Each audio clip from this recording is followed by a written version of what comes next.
Bismillahirrahmanirrahim. Assalamualaikum warahmatullahi wabarakatuh. Bapak-bapak, ibu-ibu, mas-mas, mbak-mbak, khususnya adik-adikku sekalian yang dirahmati Allah dimanapun Anda berada. Kembali di IIP Channel bersama saya, IIP Wijayanto. Kali ini kita akan membahas tema dendammu kepada mantan membuat dia menjadi jodohmu selamanya. Ya.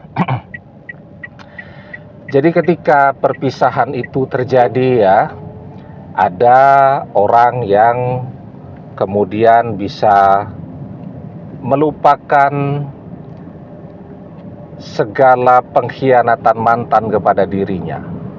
Dia bisa memaafkannya, dia move on, dan dia mencari pengganti mantan. Ada pula orang yang beretorika seakan-akan dia sudah melupakan mantan, ya. Kalau ditanya, saya sudah tidak pernah ingat mantan, saya sudah move on. Dia juga menasehati orang lupakan mantan dan seterusnya. Tetapi aslinya dia masih sangat mencintai mantannya.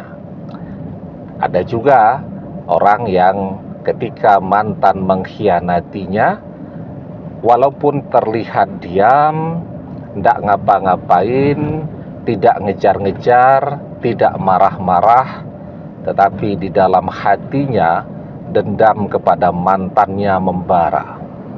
Ya.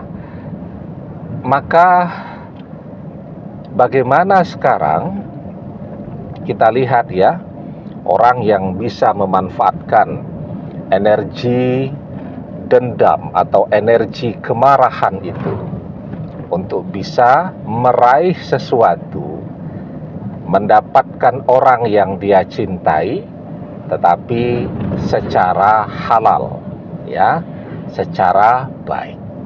Nah, maka ketika perpisahan itu terjadi, mantan maksa bangetlah untuk bisa berpisah dengan kita, dan kita merasakan kemarahan yang luar biasa.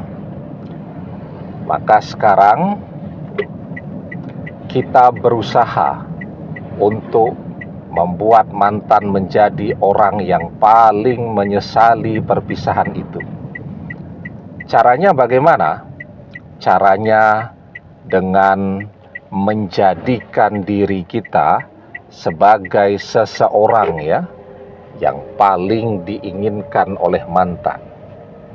Kita menjadikan diri kita sebagai seseorang yang akan membuat mantan jungkir balik, mengejar-ngejar kita setiap hari, setiap saat. Kita kan orang yang paling tahu ya, mantan itu seperti apa. Walaupun dia berusaha untuk tampil beda lah di depan kita ya. Saat kita punya duit, dia sok-sok manis di depan kita. Tetapi kan saat kita tidak punya duit, kita melihat sifat dan karakter asli mantan itu seperti apa. Dan yang paling penting, kita tahu apa saja yang paling mantan inginkan di dalam obrolan-obrolannya setiap hari. Kan orang ketika ngobrol itu kadang-kadang spontan ataupun tidak sengaja dia menyampaikan tuh apa-apa yang kemudian menjadi keinginannya, menjadi cita-citanya, dan seterusnya.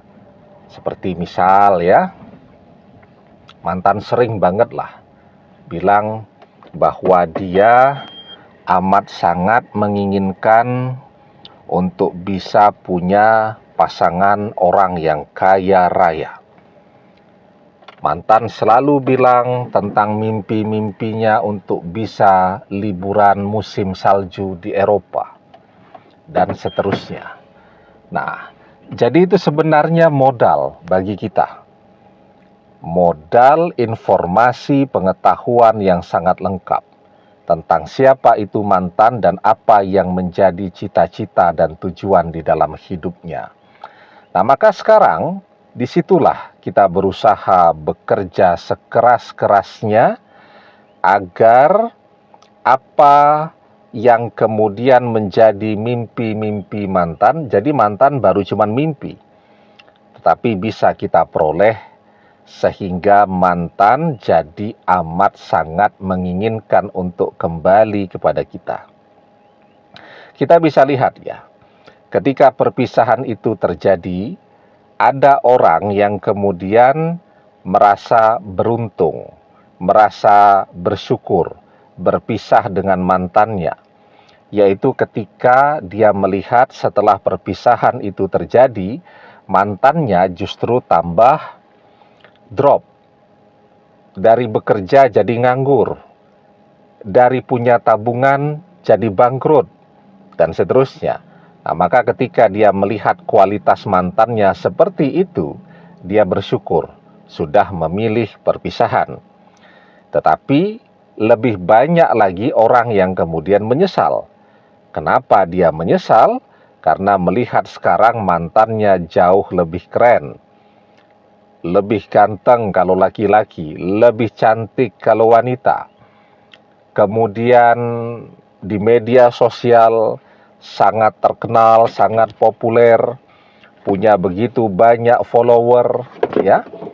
Kemudian kaya raya dan seterusnya. Nah, ketika dia melihat kualitas mantannya seperti itu, maka dia menjadi orang yang paling menyesal, ya. Rumusnya selalu saya sampaikan, semua orang bisa kaya, semua orang bisa maju, semua orang bisa sukses jika dia mau berusaha. Yang namanya kesuksesan itu tidak bisa dicapai sehari, 2 hari, sebulan, 2 bulan. Dibutuhkan proses kerja keras, ya. Maka ketika kita mau bekerja keras, apapun yang kita inginkan insya Allah bisa kita capai. Wa alaysa lil insani illa masya'a. Dan bahwasanya seorang manusia tiada memperoleh selain apa yang telah diusahakannya. Kalau belum, kita misal mendengarkan nasihat begini, langsung kita bantah. Ustadz, kita mau usaha apa? Nggak punya modal. Ya sudah, artinya usaha kita adalah membantah. Hasil yang kita dapatkan tidak ada. Ya, tetapi ketika kita renungkan nasihat-nasihat yang demikian, ya, orang kan memberikan nasihat karena dia ingin melihat orang-orang yang dia nasihati itu menjadi lebih baik, menjadi lebih maju, kan.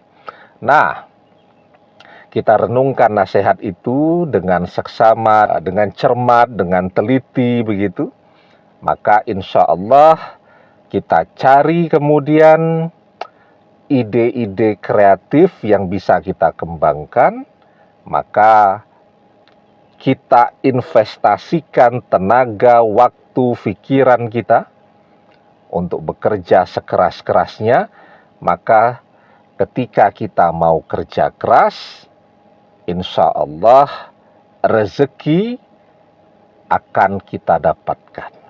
Ya, semakin keras kerja kita, maka semakin banyak pula rezeki yang bisa kita peroleh.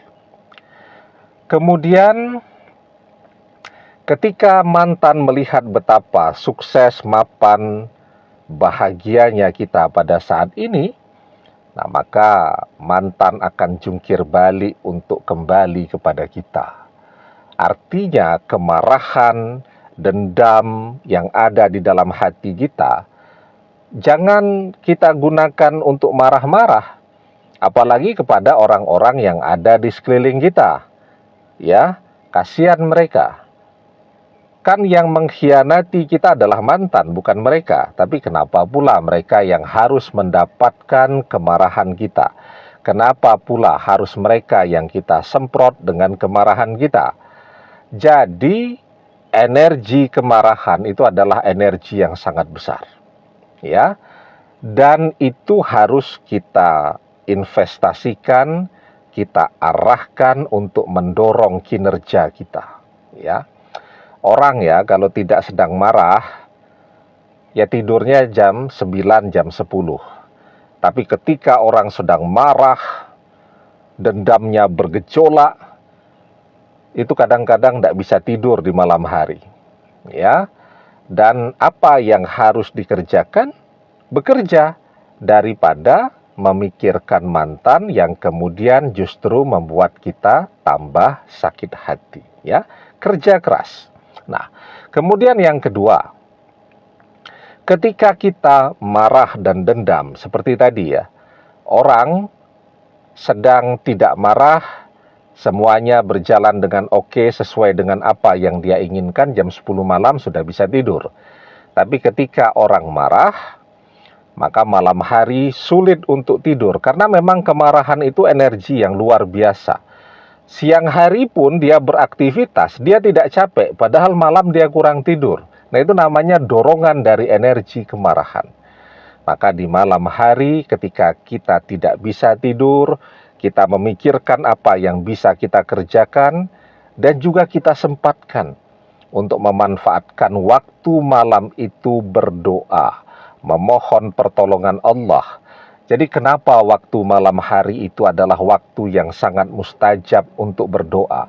Karena ketika di waktu itu semua orang tidur, ya, hampir semua orang terlelap dan hanya sedikit orang yang mau bangun dari tidurnya dan memanjatkan doa, ya.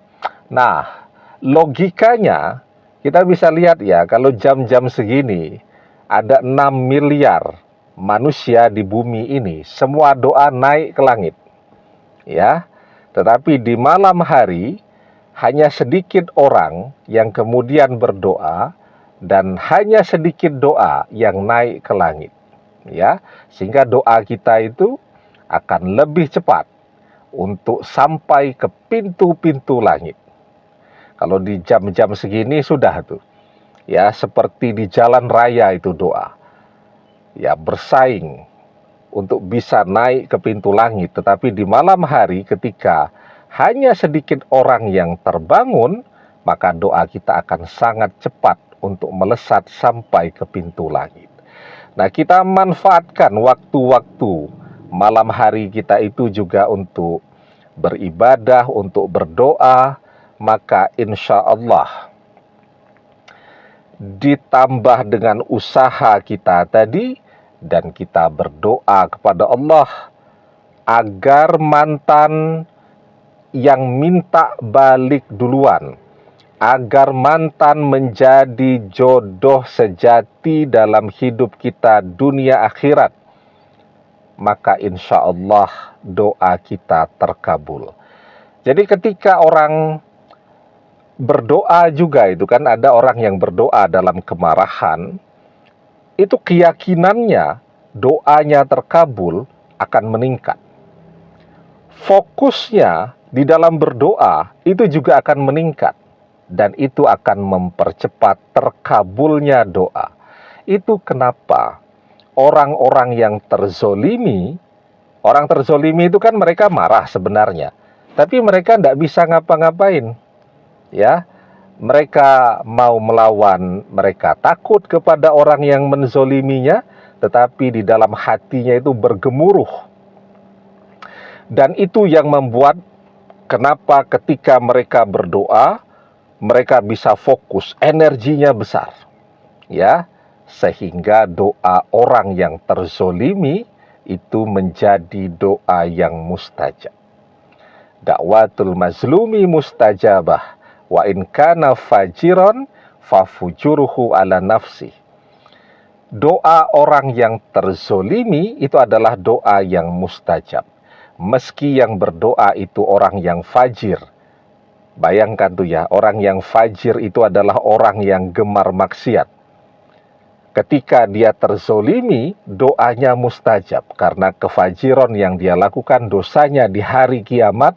Tapi ketika di dunia dia terzolimi, doanya mustajab. Karena apa? Dia berdoa dengan kemarahan di dalam hatinya yang membuat konsentrasinya meningkat, fokusnya meningkat.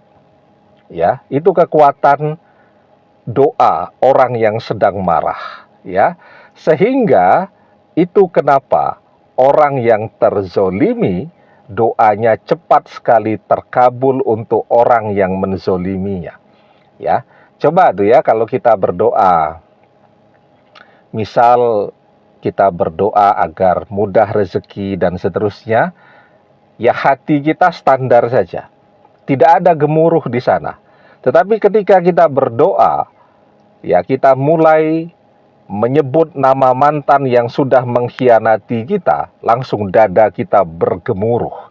Dan itu adalah energi yang memperkuat doa kita berkali-kali lipat, sehingga mempercepat terkabulnya doa. Ya, nah, karena mantan mengkhianati kita, kita marah kepada mantan, yang membuat kita jadi tambah semangat, ya, untuk menunjukkan kepada dia bahwa kita bisa melampaui apa yang jadi mimpi-mimpi dia.